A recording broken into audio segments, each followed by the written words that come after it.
یہ میں بار بار کہتا ہوں، جو مجھے ایک آدمی نے جس طرح کی دشمنی کی ہے ہمارے ساتھ، ایک آدمی نے جس طرح کی دشمنی کی ہے، میں سمجھتا ہوں کہ میں نے 50 سال سے قوم مجھے جانتی ہے، مجھے کبھی اس طرح کا احساس نہیں ہوا جس طرح کہ ایسے کہ میں کوئی غدار ہوں ملک کا، کوئی ملک دشمن ہوں۔ اس طرح کی ہمارے پر اور میری پارٹی کہ ہمارا قصور کیا تھا؟ ہمارا قصور یہ تھا کہ ہمیں ہٹا کے جو چوروں کا ٹولہ ہمارے اوپر مسلط کیا گیا وہ ہم قبول نہیں کر رہے تھے، اور وہ یہ قوم قبول نہیں کر رہی تھی۔ واضح ہو گیا کہ قوم ساری آ کے ہمارے ساتھ کھڑی ہو گئی۔ ہمیں جو برا بھلا بھی کہتے تھے، جب انہوں نے ان چوروں کو دیکھا وہ قوم ہمارے ساتھ آ کے کھڑی ہو گئی، اور اس آدمی کو نظر آ رہا تھا کہ قوم ادھر آ کے کھڑی ہو گئی ہے۔ بائی الیکشن میں نظر آ رہا تھا، جلسوں میں نظر آ رہا تھا۔ جب کبھی پاکستان کی قوم اس طرح خود نہیں سڑکوں پہ نکلی جو اس باری ان 8 مہینے میں نکلی ہے، اور بار بار نکلتی گئی، ایک پیغام دے رہی تھی، ساری قوم ایک پیغام دے رہی تھی کہ ہم ان چوروں کے ٹولے کو ہم نہیں قبول کرتے، یہ امپورٹڈ حکومت نامنظور ہے۔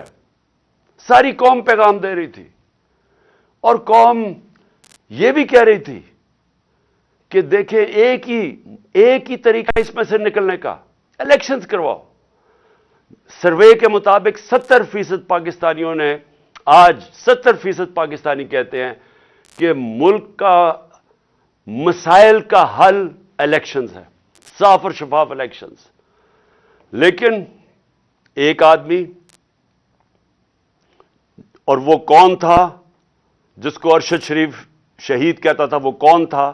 وہ ایک آدمی وہ فیصلہ کر بیٹھا تھا کہ جناب میں نے اس پارٹی کو ختم کرنا ہے، عمران خان کو ختم کرنا ہے، ڈسکوالیفائی کسی طرح کرنا ہے، کیسز کرنے ہیں، میری پارٹی کے اوپر کیسز کرنے ہیں، میرے لوگوں کے اوپر، جو شہباز گل سے کیا گیا، جو اعظم سواتی سے کیا گیا، جو جمیل فاروقی، جو ارشد شریف جیسے لوگ، جو یہ سمجھتے تھے کہ ہماری حمایتی ہیں، یا وہ ہمارے لیے لکھ رہے ہیں یا ہمارے لیے بول رہے ہیں، ان سب پہ تشدد کیا گیا۔ سوشل میڈیا کے لوگوں کے اوپر جو کیا گیا، ظلم کیا گیا، اور پھر مجھے آخر میں پلان بنایا گیا کہ مجھے راستے سے ہٹایا جائے۔ جب پتا چلا کہ کوئی کیس بھی کام نہیں کر رہا، الیکشنز دھاندلی کے باوجود بھی ہم جیت رہے ہیں، تو پھر فیصلہ کیا گیا کہ مجھے مار کے راستے سے ہٹایا جائے۔ تو میرے پاکستانیوں، آج جو ہمارا ملک جس طرف کھڑا ہے، میں آپ کو صرف آخر میں 2-3 چیزیں بتانا چاہتا ہوں۔ ایک کہ معیشت جدھر کھڑی ہے، پاکستان کی ایکسپورٹس گر رہی ہیں، ہمارے دور میں ریکارڈ تھی۔ پاکستان جو باہر سے پیسے ڈالرز بھیجتے تھے، ریمیٹنسز بیرون ملک پاکستانی، وہ گر رہے ہیں۔ پاکستان کی جو ٹیکس کلیکشن ہے وہ کم ہوتی جا رہی ہے، جو ریکارڈ تھی ہمارے دور میں۔ پاکستان کی انڈسٹری اٹھانا، اتنے سالوں کے بعد ہماری انڈسٹری اوپر آ رہی تھی، اور یہ کرونا کے باوجود انڈسٹری اوپر آ رہی تھی۔ اصل تو نوکریاں انڈسٹری دیتی ہے، اصل تو ایک قوم کی دولت کے اندر اضافہ انڈسٹریز دیتی ہیں۔ اصل ہماری جو ایکسپورٹس بڑی ہیں وہ ٹیکسٹائل انڈسٹری کی وجہ سے بڑی ہے، تو ہماری انڈسٹری بڑھ رہی تھی۔ آج ہماری انڈسٹری 0 سے نیچے چلی گئی ہے، آج فیکٹریاں بند ہو رہی ہیں، آج مزدور بے روزگار ہو رہے ہیں۔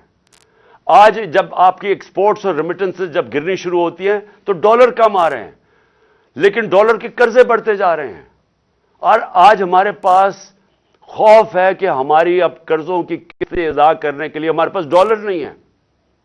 آج ایل سیز نہیں کھل رہی، امپورٹس روکی ہوئی ہیں، اور آگے کوئی روشنی نہیں نظر آ رہی، آگے کسی طبقے کو کوئی روشنی نہیں نظر آ رہی، امید ختم ہو گئی ہے پاکستان میں۔ 7.5 لاکھ پاکستانی ملک چھوڑ کے چلے گئے ہیں پچھلے چند مہینے میں۔ جبل علی کے مینیجر بتا رہے تھے کہ 7 مہینے میں جو پاکستانیوں نے انویسٹمنٹ کی ہے جبل علی کی انڈسٹریل اسٹیٹ میں، وہ 10 سال میں نہیں کی۔ لوگوں کو امید ختم ہو رہی ہے پاکستان میں، اور یہ سب سے خطرناک چیز ہے۔ ایک جب قوم میں امید ختم ہو جائے تو وہ پھر پھٹتی ہے قوم، اور یہ کیونکہ سارے تو نہیں باہر جا سکتے۔ تو مجھے جو اس وقت میں اپنی ساری جو پھر سے میں بات کرتا ہوں، میں سارے اداروں سے بات کر رہا ہوں، ہر طبقے سے بات کر رہا ہوں، مجھے جو کہ دیکھیں آج ایک چیز نہیں ہے جو پاکستان کی ان 8 مہینوں میں بہتر ہوئی، جو ایک آدمی کا فیصلہ تھا، ایک چیز بہتر نہیں ہوئی۔ آج ذرا دیکھیں دہشت گردی، پاکستان میں دہشت گردی دیکھیں، ہمارے جب دور میں تقریباً دہشت گردی کنٹرول ہو گئی تھی، ہم نے باڑ لگا دی تھی افغانستان میں جو ادھر سے دہشت گردی ہوتی تھی۔ پھر جب گورنمنٹ بدلی تو ہماری نئی حکومت سے سب سے بہترین تعلقات تھے افغانستان میں۔ آپ کو پتہ ہے کہ جتنی ایویکویشن جو افغانستان سے ہوئی وہ پاکستان نے، کیونکہ ہمارے تعلقات اچھے تھے، ہم نے ہماری وجہ سے کئی لاکھوں لوگ افغانستان سے ایویکویٹ ہو کے گئے۔ مجھے دنیا کے بڑے بڑے پرائم منسٹرز نے، یورپین پرائم منسٹرز نے، کینیڈین پرائم منسٹرز نے میرا شکریہ ادا کیا کہ ہم نے پاکستان نے ان کی مدد کی افغانستان سے لوگ نکالنے کے لیے۔ ہم وہ گورنمنٹ تھی جو سب سے قریب تھے افغانستان سے، جو موقع ہمیں ملا کہ جو افغانستان سے دہشت گردی آتی تھی، کیونکہ اب ایک ایسی حکومت آگے جس سے ہمارے تعلقات اچھے ہیں، ہم روک سکتے تھے۔ آج کیا ہے؟ آج دہشت گردی جو بڑھتی جا رہی ہے، پہلے ملاکنڈ کے اندر، وزیرستان کے بارڈر ایریاز پہ، پھر یہ جو بنو میں ہوا ہے، اور میں آج اپنی ساری قوم کی طرف سے زرار کمپنی کے کمانڈوز کو سلام پیش کرتا ہوں کہ آپ نے اپنی جان کی پرواہ نہیں کی ہماری حفاظت کرنے کے لیے۔ لیکن میں سوال یہ پوچھتا ہوں کہ کدھر ہے ہماری فارن پالیسی؟ جو فارن منسٹر بنایا گیا ہے وہ اب تک $2.25 ارب خرچ کر چکا ہے اپنے دوروں پہ۔ مجھے بتایا اس کا پاکستان کو کیا فائدہ ہوا؟